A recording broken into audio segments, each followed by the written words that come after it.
How's it going, everyone? We are back again for week two with Renee building lineups with tree-based decisions. Obviously not oak or cedar trees, but truly having a starting point and building off of that. So how's it going, Renee?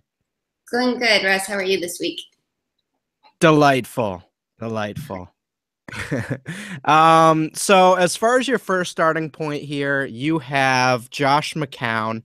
Obviously Robert Griffin goes to IR, so we're sitting here with an impending value here. If we think he's going to do anything. So I guess, do you like this matchup? Is this something you're looking at doing, or is this sort of a volatile point that you're probably not jumping off of? I'll have some exposure to Josh McCown. I think whenever there's a viable minimum priced quarterback, it deserves some looks. I mean, Dak Prescott and Wentz both went up in price significantly. I don't love Sean Hill this week. So if you really want to save at the position and lock in those expensive wide receivers, Josh McCown is a starting point to do that. And I mean, his stats against Baltimore from last year have been cited ad nauseum this week. It was like an otherworldly sort of game that he had. He had his only rushing touchdown, threw for over 400 yards. I don't expect that again. The jury for me is still out on Baltimore's defense. Given what we saw from the Bills last night, it looks like their offense can move the ball. So maybe Baltimore was more of a factor in week one than I gave them credit for initially. But I think if you keep your expectations in check, Josh McCown should be fine. He shouldn't kill your lineups this week. And if you use the right plays around him, I think it can be a kind of a nice way to approach the week. I tend to agree. And as someone who's a bit terrified not to have a D'Angelo Williams in my lineup at this stage, I don't want to fade CJ Anderson either, but I still want that Odell Beckham. I think this is really one of the few ways, unless you want to absolutely torture yourself and use Jay Cutler on Monday night, which probably is going to end with 3 interceptions. I mean, this is really the only viable starting point, so I definitely agree there. You have Mariota on DraftKings, but McCown is really the guy here. Yep. If you're looking the other direction, maybe paying up at quarterback here on DraftKings, Cam Newton, what do you see in there? Yeah, so at the top tier you have Newton and Breeze, and I love Drew Brees. I mean, I think he was in this spot last week, and certainly that didn't hurt you at all.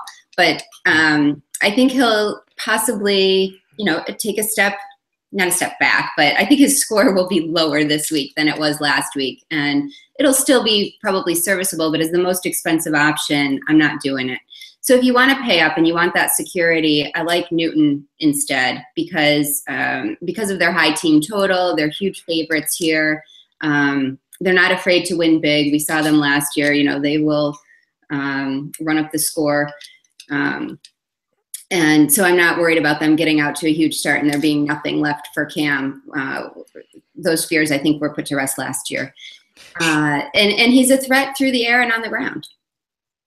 Yeah, absolutely. And I'm not particularly worried about the 49ers. I think we've seen with Cam, what could potentially happen is the weapons around him might be more volatile. So like a Kelvin Benjamin, it might be Ted Ginn this week with 2, random long touchdowns or quiet, relatively. Yeah, or Greg Olsen maybe. I think that's where the volatility is going to come from. I think Cam's one of the safer options in all formats this week, just based on the matchup and what we've seen from him the last few years. So, yeah. I mean, as long as he's not, still concussed out there, that was quite the worry. But if they're putting him out there, I mean, I think he's a really safe option. Yeah. And I think, I kind of wrote this up a little bit as a contrarian lineup because there are so many good options in the tier below Breeze and Newton that I don't think a lot of people will choose to spend up at quarterback this week. So, if he comes through with an excellent game, you could be one of the few with him. Absolutely, yeah. I mean, I think people are still very hesitant on paying up and trusting quarterbacks. So, Mhm. I like, It's not necessary, but it keeps. yeah, definitely.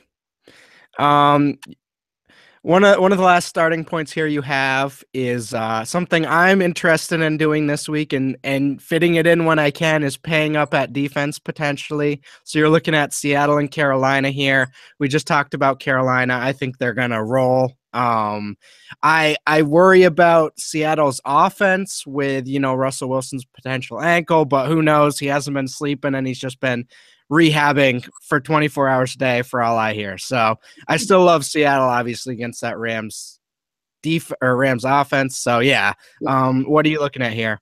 Well, so I obviously I write this article earlier in the week. So when I saw on some of the sites where you can see ownership from the Thursday through Monday tournaments, I was shocked at how low owned both of these defenses were. I think New England was the highest owned defense that I saw.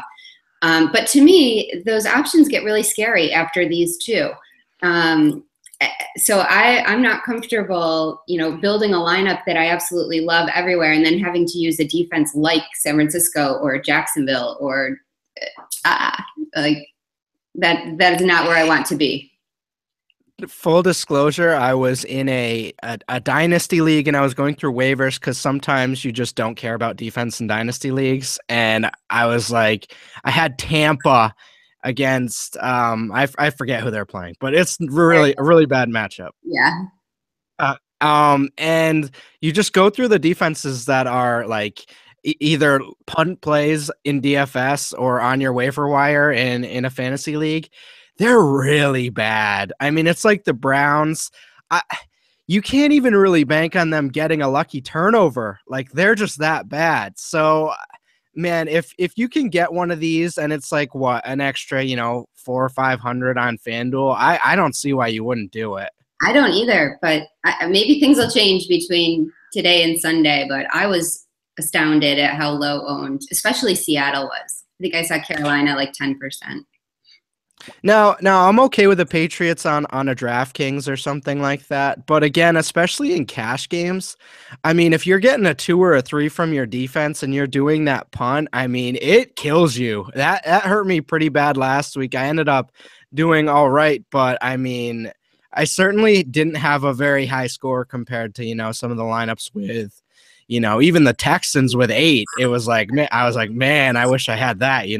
But they're like the third most expensive option last week too. Right. Yeah, in defense it can be hard to predict, but this week and sometimes I'm okay with punting and going cheap, but this week I really want one of these two.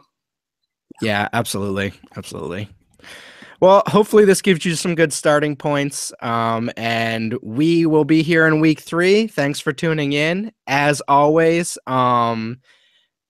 check out Daily Fantasy Cafe for all our awesome tools and content, and hit up Renee on Twitter for her article. And we have that here as well. So thanks for tuning in, guys. Have a good week.